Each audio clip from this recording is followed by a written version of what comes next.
తెలంగాణ రాష్ట్రంలో అధికారంలో కాంగ్రెస్ ప్రభుత్వం నూతన జాతీయ విద్యా విధానానికి వ్యతిరేకంగా తెలంగాణ రాష్ట్ర విద్యా విధానాన్ని తీసుకురావడాన్ని ఏఐఎస్ఎఫ్గా స్వాగతిస్తూనే తెలంగాణ రాష్ట్ర విద్యా కమిషన్ వారు రూపొందించినటువంటి తెలంగాణ విద్యా కమిషన్ రిపోర్ట్ని ప్రభుత్వానికి సమర్పించిన నేపథ్యంలో అనేక అంశాలు ఇలా పత్రికా ప్రకటన ద్వారా అదేవిధంగా కమిషన్ సభ్యులు రూపొందించిన నివేదికను చూడడం జరిగింది.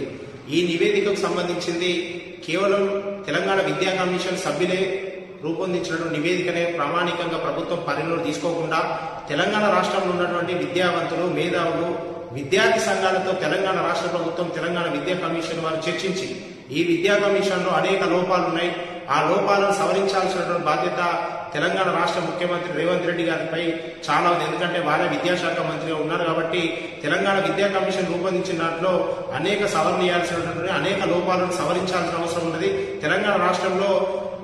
విద్యార్థి సంఘాలకు ఎన్నికలు నిర్వహించాలనే అంశాన్ని మేము స్వాగతిస్తా ఉన్నాం. అదేవిధంగా అనేక అంశాలు ప్రైవేట్ విద్యా సంస్థలపై ఫీజుల నియంత్రణ చేయడం అనేటువంటిది మంచి పరిణామమే. కానీ ప్రభుత్వ విద్యా సంస్థలకు సంబంధించినటువంటిది ఇలా ఎల్కేజీ అదేవిధంగా నర్సరీ అనేటువంటిది ప్రభుత్వ పాఠశాలలో ఉండాలన్నప్పుడు అంగన్వాడీ సెంటర్లు ఎటుపోతాయి, ప్రాథమిక ఉన్నత పాఠశాలలు ఎటుపోతాయి అనేటువంటి విషయం, అదేవిధంగా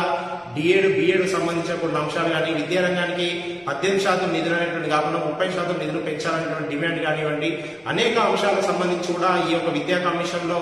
లోపాలు ఉన్నాయి కాబట్టి దాన్ని సవరించాల్సిన బాధ్యత ప్రభుత్వం ఉంది. కాబట్టి ప్రభుత్వం వెంటనే విద్యా కమిషన్ నివేదించినటువంటి నివేదికను ఆమోదించి దాన్ని మేము వచ్చే విద్యా సంవత్సరం నుంచి తప్పకుండా ఇది అమలు చేస్తామనేటువంటి నిర్ణయం తీసుకోకుండా వెంటనే తెలంగాణ రాష్ట్రంలో ఉన్నటువంటి విద్యావంతులు, మేధావులతో ప్రభుత్వం చర్చలు జరిపి విద్యా కమిషన్ అనేటువంటి దానిపై తెలంగాణ రాష్ట్రమే దేశంలో ఉన్నటువంటి అన్ని రాష్ట్రాలకు ఆదర్శమైన విద్యా విధానం తెలంగాణ రాష్ట్రంలో ఉండే విధంగా ప్రభుత్వం చర్యలు తీసుకోవాలని, చొరవ తీసుకోవాలని సందర్భంగా ఏఐఎస్ఎఫ్ డిమాండ్ చేస్తా ఉంది.